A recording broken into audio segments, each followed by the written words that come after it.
ஏய், அவ்வளவுதான், கொன்னே போட்டுருவேன். கோயில் நகைய திருடின சிரிக்கும் அவனுக்கு வக்காலத்து வேற வாங்க வரியா? ஏய், கொள்ளையடிச்சிட்டு உன்கிட்ட தானே கொடுத்துருக்காம, எங்கடி வச்சிருக்க? டேய், இப்ப சொல்றேன்டா, அப்படியே இவன் உண்மையிலே திருடி இருந்தானா இப்படியே இங்கேயே அடங்கி போயிருவான். நீ பண்ணிட்டு இவன் மேல பழிய போட்ட வயிறறிஞ்சு சொல்றேன்டா, இன்னைக்கு பரப்புற சாமி நிலைக்கு வரைக்கும் முன்னாடி நீ நாசமா போயிடுவா, நாசமா போயிடுவா.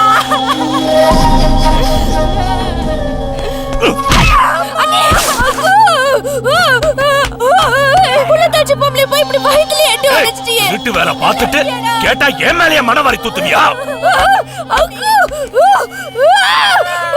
தொலைச்சிருவேன். ஏய், கேட்க மாட்டேங்க.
இப்படியா கலசாமியை கண்டுபிட்டியடா?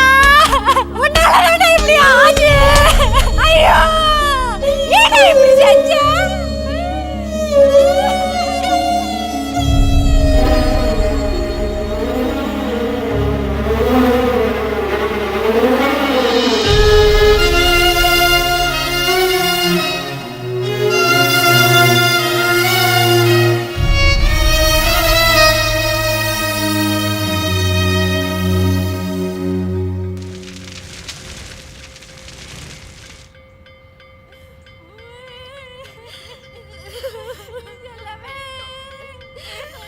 அஞ்சு மணிக்கு சாமி புறப்பாடு இருக்குதா, அதுக்குள்ளே எல்லா காரியத்தையும் முடிச்சுக்க சொன்னாங்க. பாடியை ஊருக்குள்ளே கொண்டு வர வேணாமா, தப்பெல்லாம் கூட அடிக்கக்கூடாதுன்னு சொல்லி விட்டாங்க. ஏப்பா, தப்பெல்லாம் காய்ச்சாதீங்க, எடுத்து வைங்க. முனுசாமி, சங்கலாம் உதாத, சவுண்டி மட்டும் அடி. குருவி வந்துடுறா.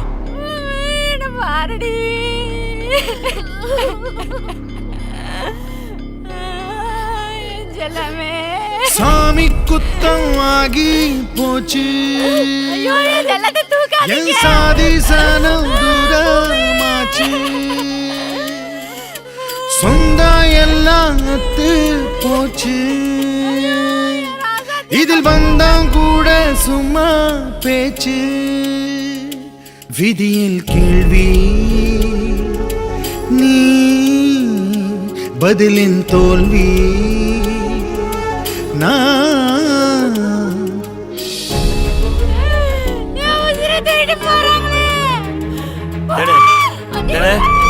கூட்டு போமா.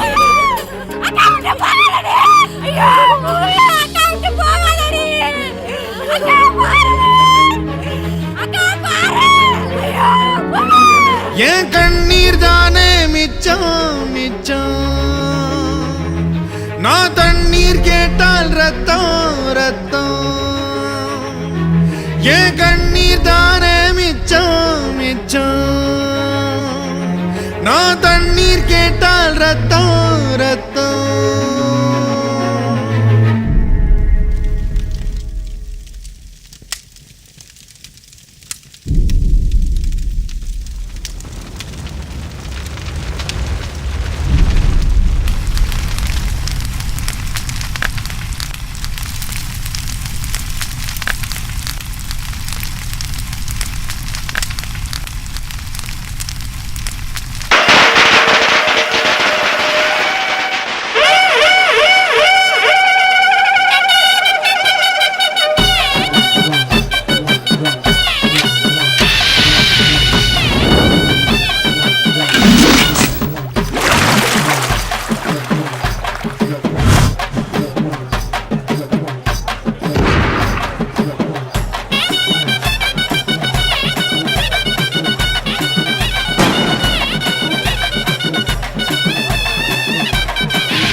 தந்தையின் பெயரைச் சொல்லாமல் நாராயணா என்று அழைத்தான். கடும் சினம் கொண்ட கசிபு, எங்கேயடா உன் நாராயணன் என்று கர்ஜிக்க, எங்கும் நீக்கமற இருப்பான் என் இறைவன் என்றான் பிரகலாதன்.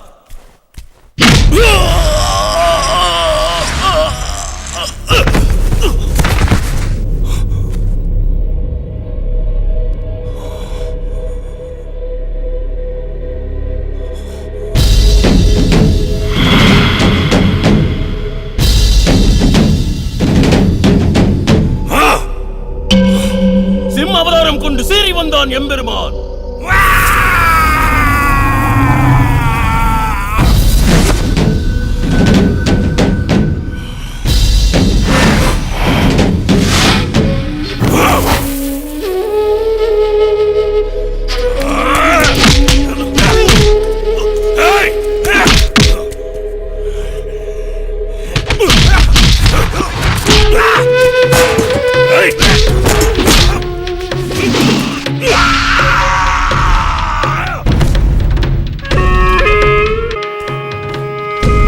முனிவர்களும் பயந்திடும் மாமன்னன் அல்லவா?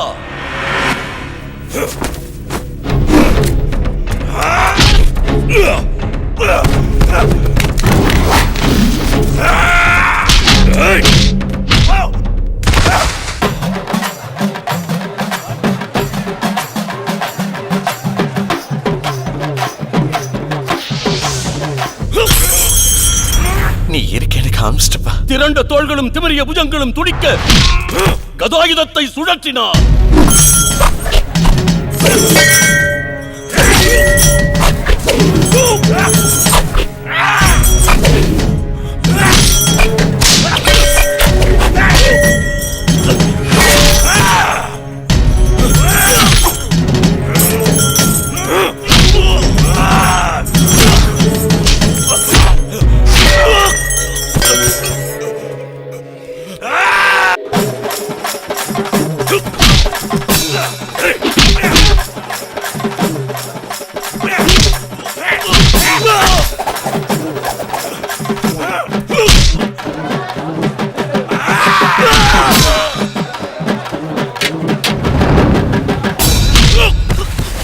உலகமும் நடுநடுங்க சீறி வந்தான் எம்பெருமான்.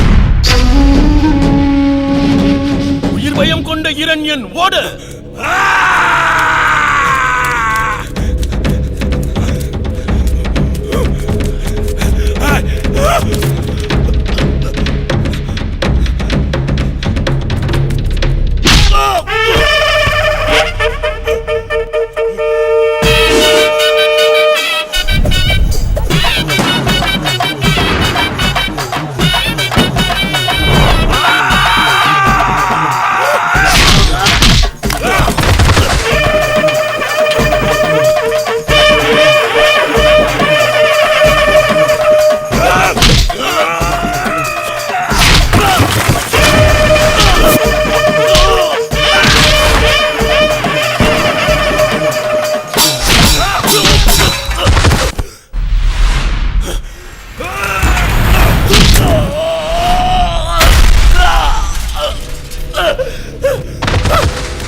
நகையெல்லாம் இவங்க வீட்டுல தான் இருந்திருக்க மாட்டுக்கு.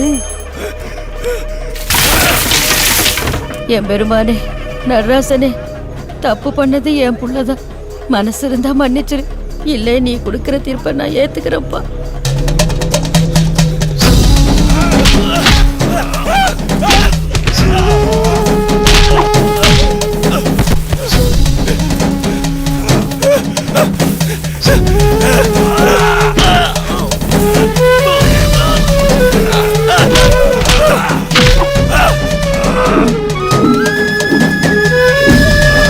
ஆவேசத்துடன் நரசிம்மர் இரண்யனை தன் கூர்நகங்களால் குத்திக் கடித்தார்.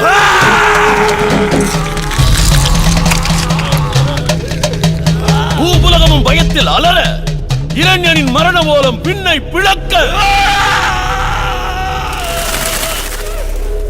ஈசனும் ஜடாயுவாக உருவெடுத்து வந்தான்.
சேலம் மாவட்டம் ஆத்தூர் தாலுகா திருமங்கலக்குடி கிராமத்தைச் சேர்ந்த குருவி என்று அழைக்கப்படுகின்ற குமார் அதே ஊரைச் சேர்ந்த நாராயணசாமி மகன் நாகேந்திரனை திட்டமிட்டு கொலை செய்திருக்கிறார். கொலைக்கான காரணங்களின் அடிப்படையில் பார்த்தால் கொலை செய்யப்பட்ட நாகேந்திரன் தவறானவர்தான் என தெரிந்தாலும் சட்டத்தை தானே கையில் எடுத்ததால் குமார் குற்றவாளிதான் என உறுதி செய்து இபிகோ செக்ஷன் 302 படி அதிகபட்ச தண்டனையாக 10 வருட கடுங்காவல் தண்டனை அளித்து இந்த நீதிமன்றம் உத்தரவிடுகிறது.